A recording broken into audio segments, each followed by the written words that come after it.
안녕하십니까. 이어서 경남 뉴스입니다.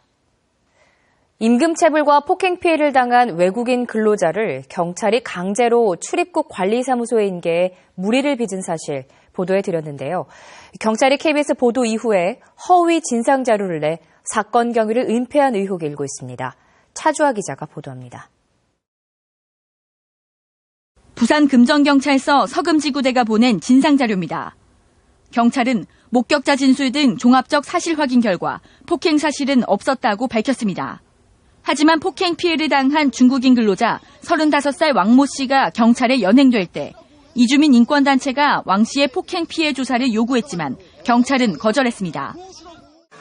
저분은 압니다. 저분은 안다고요? 예, 외국인분 내에서는 현장에서 다른 무기나 시설을 본 거, 우리 경찰 볼 때 폭행이 피해였다고 인지하시면 안 됩니다.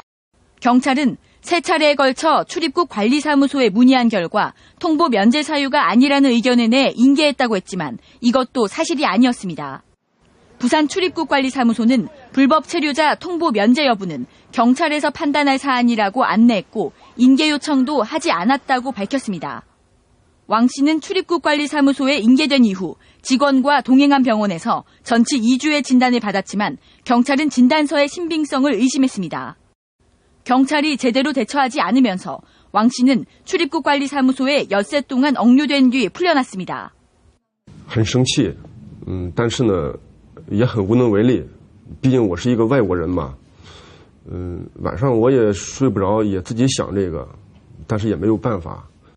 경찰은 사건 발생 열흘 만에 정당한 업무 처리였지만 왕 씨가 폭행 피해를 강하게 주장하고 있어 고소 의사를 확인한 뒤 수사하겠다고 밝혔습니다. KBS 뉴스 차주아입니다. 치매 어르신들의 위치를 확인하는 배회 감지기가 실제 실종사고 예방에 큰 도움이 되고 있습니다. 그런데 보급이 제대로 이루어지지 않고 있습니다. 송금한 기자가 취재했습니다. 3년 전부터 치매를 앓았던 83살 윤모 할머니는 진주의 한 야산에서 숨진 채로 발견됐습니다. 집에서 1시간 정도 떨어진 곳에서 길을 잃고 헤맨 겁니다. 치매 노인은 기억력이 없기 때문에 자기 집을 찾아가지를 못하고 앞으로 쭉 가는 습성이 있습니다.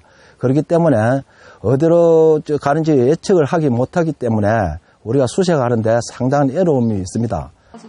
치매 환자의 위치를 보호자의 휴대전화로 실시간 전송하는 배회 감지기는 설정한 안전구역을 벗어날 경우 최대 3명의 보호자에게 경보 메시지가 전달됩니다.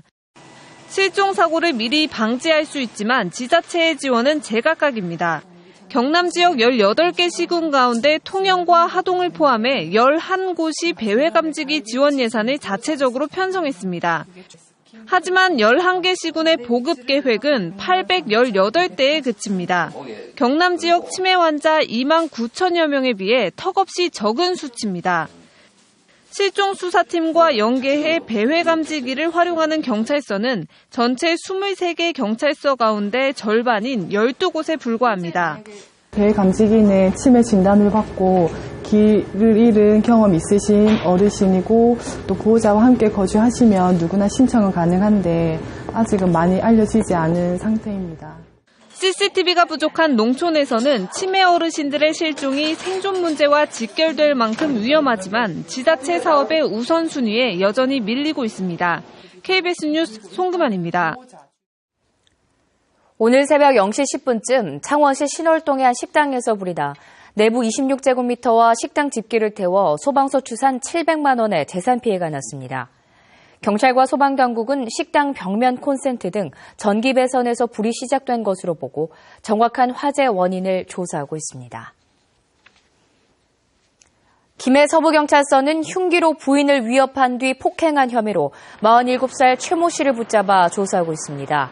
최 씨는 어제 저녁 7시쯤 김해시 무계동의 한 아파트에서 흉기를 휘둘러 부인을 위협하고 주먹으로 수차례 때린 혐의를 받고 있습니다. KBS 취재진이 울산 지역의 캠핑장을 점검한 결과 무허가 캠핑장은 물론 허가가 난 캠핑장에서도 가염물질이 많았습니다. 화재 위험에 그대로 노출돼 있는 건데요. 주아랑 기자가 취재했습니다. 7명의 사상자를 낸 인천 강화도의 무허가 글램핑 캠핑장 화재. 가염물질은 많았지만 소화기 등 안전시설이 제대로 설치돼 있지 않아 큰 인명사고로 이어졌습니다. 울산의 캠핑장 안전실태는 어떨까? 캠핑장에 설치된 텐트 내부엔 전기 매트와 밥솥, 전기 콘센트 등 가염물질이 가득합니다. 심지어 텐트 안에서 이런 이동식 석유 난로를 켜놓고 잠자리에 드는 경우도 많아 화재가 날 위험이 높을 수밖에 없습니다. 개인이 운영하는 무허가 캠핑장이다 보니 소화기나 화재 탐지기 등 화재 예방 시설도 없습니다. 지자체에서 운영하는 캠핑장도 상황이 크게 다르진 않습니다. 텐트 안에서 음식 조리를 하는가 하면 쓰다 남은 일회용 가스통은 아무렇게나 방치돼 있습니다. 52동의 텐트를 설치할 수 있는 이 캠핑장에 비치된 소화기는 17대가 전부입니다. 펜션이나 텐트에서 실제 전기도 사용 많이 하고 화기 취급도 많이 하고 있습니다. 주무시기 전에는 플러그 뽑고 불씨 한 번 더 있나 꼭 확인해야 되겠습니다. 울산의 캠핑장 17곳 중 무허가 캠핑장은 절반이 훨씬 넘는 13곳. 울산시는 개정된 관련법에 따라 오는 5월까지 무허가 캠핑장에 대한 허가 신청을 접수받는다는 입장입니다. 하지만 안전점검 등 실질적인 관리가 이루어지기까지 상당한 시간이 걸릴 것으로 보여 화재 위험은 여전히 높기만 합니다. KBS 뉴스 주아랑입니다.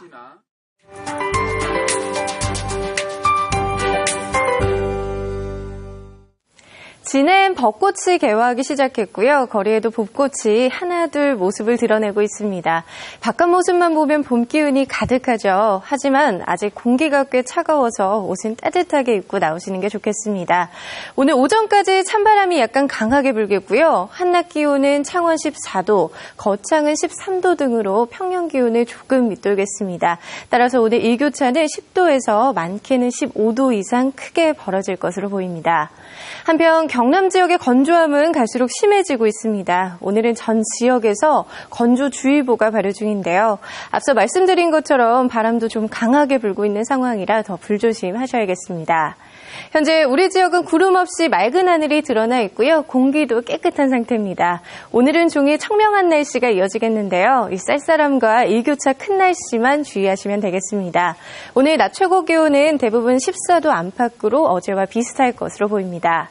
서부 지역도 낮 기온 어제와 비슷하겠습니다. 오늘 낮 최고 기온은 거창 13도, 산청 역시 13도, 진주 14도까지 오를 것으로 예상됩니다. 바다의 물결은 동해남부 먼바다에서 최고 3m까지 높게 일다가 오후부터 점차 낮아지겠습니다. 이번 추위는 내일 낮부터 점차 누그러지겠고요. 이후 포근한 봄 날씨가 계속됩니다. 기상연구였습니다.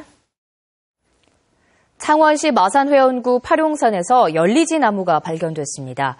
창원시는 마산회원구 파룡산 등산로 주변에 떡갈나무 2그루가 십자가 형태로 교차에 붙어있는 열리지가 발견됐다고 밝혔습니다. 열리지란 뿌리가 다른 나뭇가지가 한 나무처럼 자라는 현상으로 남녀 간의 사랑이나 부부애를 상징하고 있습니다. 코레일 경남본부가 진해 군항제를 찾는 관광객을 위해 오는 31일부터 다음 달 10일까지 무궁화호 임시열차를 운행합니다. 임시열차는 마산역과 진해역을 하루 8회 운행하며 창원역에는 정차하지만 신창원역과 경화역에는 서지 않습니다. 제53회 진해 군항제는 다음 달 1일부터 10일까지 열흘 동안 창원 중원 로터리 등에서 열립니다. STX 조선해양이 싱가포르 BW사로부터 탱커 2척을 수주했습니다. 이는 지난해 12월 수주한 4척에 이어 모두 6척으로 전체 수주 금액은 3,200억 원에 달합니다. STX 조선해양은 자율협약 체결 뒤 중소형선 중심으로 사업 구조를 개편해 중형 탱커 중심의 영업활동을 펴고 있습니다. 김해 세관은 오는 26일부터 29일까지 부산에서 열리는 2015년 IDB 미주개발은행과 IIC 미주투자공사 연차총회를 성공적인 개최와 지역경제 활성화를 위해 특별 통관 지원을 한다고 밝혔습니다. 김해세관은 오는 30일까지 일반 화물과 휴대폰 통관, 대테러 감시 분야로 나눠 3개 지원반을 편성 운영할 계획입니다. 이번 부산 연차총회에는 IDB 48개 회원국의 재무장관 등 모두 3천여 명이 참가하며 대부분 김해공항 국제선과 국내선을 이용할 것으로 예상됩니다. 경남은행이 서민들의 금융부담을 줄이기 위해 신규 대출자에 한해 새희망 홀시 대출 금리를 연말까지 한시적으로 0.5%포인트 인하했습니다. 또 기초생활수급자와 한부모 가정, 다자녀 가정 등 취약계층과 저신용 저소득자에 대해 최대 1%포인트까지 금리 감면을 해주기로 했습니다.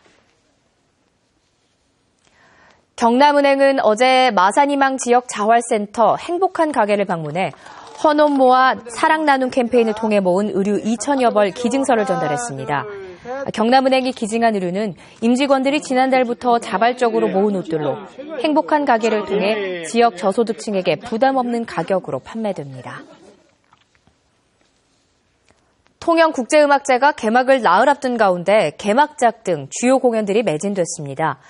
통영국제음악재단은 1,300석 규모의 개막작 바젤 심포니 오케스트라의 이틀치 공연과 가수 윤종신의 재즈 공연, 오페라 그리스인 등 일부 공연이 지난 22일 모두 매진됐다고 밝혔습니다. 통영국제음악제는 올해 윤희상 타계 20주년을 기념해 여정을 주제로 오는 27일부터 다음 달 5일까지 열흘 동안 통영국제음악당에서 개최됩니다. 김해시 산하기관인 김해문화재단이 채용 과정에서 탈락 대상자를 합격 처리한 것으로 드러났습니다. 감사원에 따르면 김해문화재단은 지난 2007년 클레이아크 김해미술관 채용 공고를 내면서 서류 전형 탈락자를 합격 처리했습니다. 또 다른 합격자는 채용 공고 기준으로 탈락 대상자를 부적적 합격 처리한 것으로 드러났습니다. 이 밖에 감사원은 또 합천군이 주식회사 합천유통을 설립하고 의령군이 주식회사 의령군 토요의 유통을 설립하는 과정에서 안전행정부 보고를 하지 않았다고 지적했습니다. 제69회 극단 예도 정기공연 갯골의 여자들이 오늘과 내일 밤 8시 거제문화예술회관 소극장에서 공연됩니다. 경남문화예술회관에서는 내일 오전 11시부터 3월 문화가 있는 날 기획공연 현악 4중주 프렉텔의 칸타빌레를 공연합니다. 회화, 서예, 도예 등 다양한 작품을 한자리에서 감상할 수 있는 크레아트회 소품전이 오는 28일까지 창원갤러리 필에서 전시됩니다. KBS 뉴스를 마칩니다. 고맙습니다.